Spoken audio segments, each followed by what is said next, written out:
Baik, assalamualaikum warahmatullahi wabarakatuh.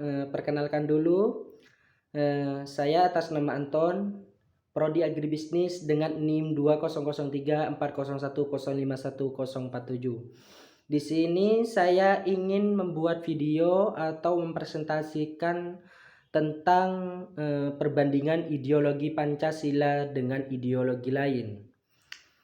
Perbandingan ideologi Pancasila dengan ideologi lain itu terbagi menjadi dua. Nah, yang pertama itu ideologi, yaitu yang memulai timbulnya liberalisme yang diakibatkan oleh alam pemikiran yang disebut zaman pencerahan, yang menyatakan bahwa manusia memberikan penghargaan dan kepercayaan besar pada rasio. Nah, dan perbandingan ideologi Pancasila ini masih terbagi menjadi dua, yaitu yang pertama, liberalisme akan membawa suatu sistem, yaitu kapitalisme. Liberalisme melihat manusia sebagai makhluk bebas, kemanusiaan sebagai makhluk bebas. Nah, kebebasan manusia tersebut merupakan memiliki yang sangat tinggi dengan membawa unsur-unsur esensial, yaitu rasionalisme. Dan yang kedua, yaitu ajaran liberalisme, yaitu bertitik tolak dari hak asasi manusia yang melekat pada manusia sejak ia lahir, dan tidak dapat diganggu oleh siapapun termasuk penguasa. Begitu. Itu penjelasan dari ideologi. Hak asasi tersebut memiliki nilai-nilai dasar, yaitu kebebasan dan kepentingan pribadi, dan yang menuntut kebebasan individu secara mutlak. Itu hak asasi. Yang kedua, yaitu paham liberalisme selalu mengaitkan aliran-aliran yang berpikiran dengan hak asasi manusia. Begitu. Manusia yang menyebabkan paham tersebut memiliki daya tarik yang kuat di kalangan masyarakat tertentu. Hal tersebut tidak sesuai dengan Pancasila yang memandang manusia sebagai makhluk Tuhan, yaitu mengemban tugas sebagai makhluk pribadi dan makhluk sosial. Begitu hak asasi manusia. Dan ideologi sosialisme, yaitu tokoh utama yang mengajarkan kita Marx, kemudian ditambah dengan pandangan Engels dan Lenin, sehingga ajaran komunis melandaskan pada teori Marxis dan Leninisme. Itu ajaran komunis berdasarkan atas kebendaan. Oleh karena itu, komunisme tidak percaya kepada Tuhan, yaitu anti Tuhan. Itu yang dinamakan komunisme. Yaitu bahkan agama dikatakan sebagai racun bagi masyarakat. Ajaran tersebut adalah bertolak belakang dengan Pancasila. Begitu. Ideologi sosialisme, dan yang Pancasila sebagai ideologi terbuka. Pancasila sebagai ideologi terbuka, yaitu ciri khas Indonesia ideologinya yaitu terbuka bagi kalangan masyarakat siapapun, yaitu bahwa nilai-nilai dan cita-citanya tidak dipaksakan dari luar, melainkan digali dan diambil dari kekayaan rohani, moral, dan budaya masyarakatnya sendiri. Dasarnya dari konsensus masyarakat tidak diciptakan oleh negara, melainkan ditemukan dalam masyarakat diri sendiri. Begitu. Itu Pancasila sebagai ideologi.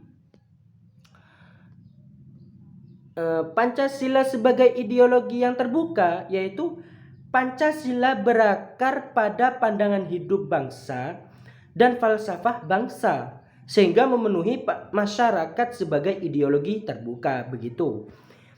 Yang kedua, yaitu sekalipun ideologi itu bersifat terbuka, maka tidak berarti bahwa keterbukaannya seluas-luas mungkin, yaitu nah, keterbukaannya adalah sebegitu rupa sehingga dapat memusnahkan atau meniadakan ideologi itu sendiri, hal mana merupakan suatu yang tidak nalar begitu. Faktor-faktor pendorong keterbukaan ideologi Pancasila. Yang pertama yaitu kenyataan dalam berproses pembangunan nasional yang dinamika masyarakat yang berkembang secara rapat begitu.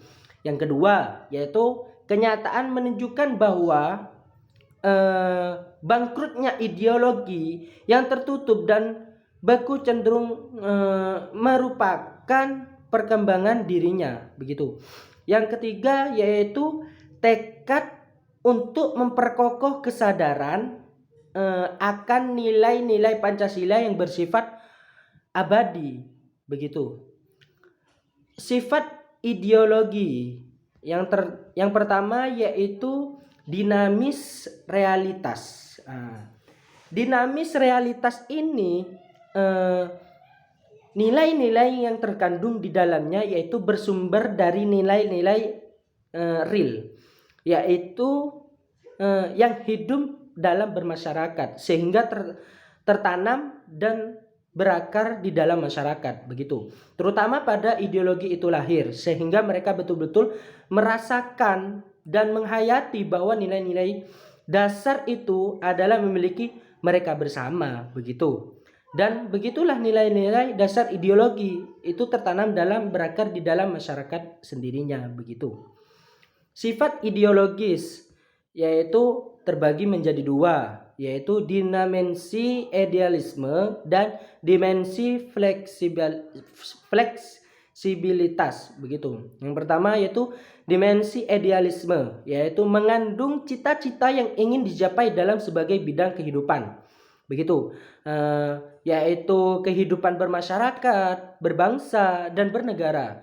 Cita-cita tersebut berisi harapan yang masuk akal begitu. Itu yang dinamakan dimensi idealisme. Itu ideal kita semua. Yang kedua yaitu dimensi fleksibilitas, yaitu memulai pemikiran baru tentang dirinya, ideologi, mempersegar dirinya dan memperkuat referensinya dari waktu ke waktu begitu. Batas-batas keterbukaan ideologi Pancasila. Yang pertama, batas-batas keterbukaan itu terbagi menjadi 5. Yang pertama yaitu stabilitas nasional yang dinamis, itu yang pertama. Dan yang kedua yaitu larangan terhadap ideologi Marxisme, Leninisme dan komunisme itu. Dan yang ketiga yaitu mencegah berkembangnya paham liberal. Dan yang ketiga yaitu larangan terhadap pandangan ekstrim yang menggelasikan kehidupan bermasyarakat begitu. Dan yang keempat dan yang kelima yaitu penciptaan norma yang harus melalui konsensus begitu. Cuma ini yang bisa saya sampaikan tentang perbandingan ideologi Pancasila dengan ideologi lain. Cuma itu yang bisa saya sampaikan. Apabila ada kesalahan dari saya, itu adalah semata-mata dari saya sendiri. Dan ketika ada kebenaran ataupun kenyamanan, itu adalah semata-mata dari Allah Subhanahu wa Ta'ala.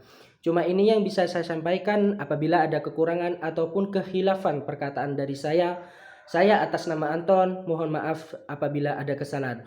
Wabillahi taufiq wal hidayah wa ridha wa inayah. Wassalamualaikum warahmatullahi wabarakatuh.